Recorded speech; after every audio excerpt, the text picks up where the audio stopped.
এটা কত হবে? আগের অঙ্কই, জাস্ট tan এর জায়গায় sin এ চাইছে, tan এর জায়গায় sin এ চাইছে।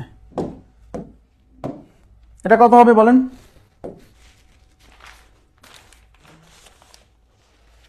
বাইশ।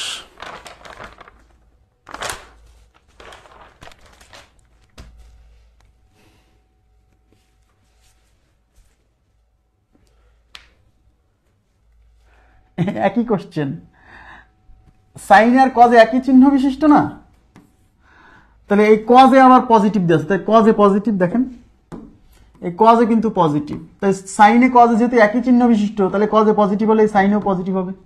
তো সাইন কজ দুইজনই পজিটিভ, সেটা এখানে কজ পজিটিভ কোথায় হয়, এখানে না হলে এখানে। কিন্তু কজের সাথে যেহেতু সাইনও পজিটিভ, তাহলে এখানে হতে পারছে না, কারণ এখানে সাইন নেগেটিভ। তাহলে এই প্রথম চতুর্ভাগের অঙ্ক, প্রথম চতুর্ভাগে, তাহলে এই যে এইটার সাহায্যে cause A is equal to half, এটা হচ্ছে সূক্ষ্মকোণে, কজ এ মানে ভূমি বাই অতিভুজ, তাহলে ভূমি হচ্ছে 1, অতিভুজ হচ্ছে 2, তাহলে এটাকে √3 বের করছিলাম একটু আগে, আগের অঙ্কটাই।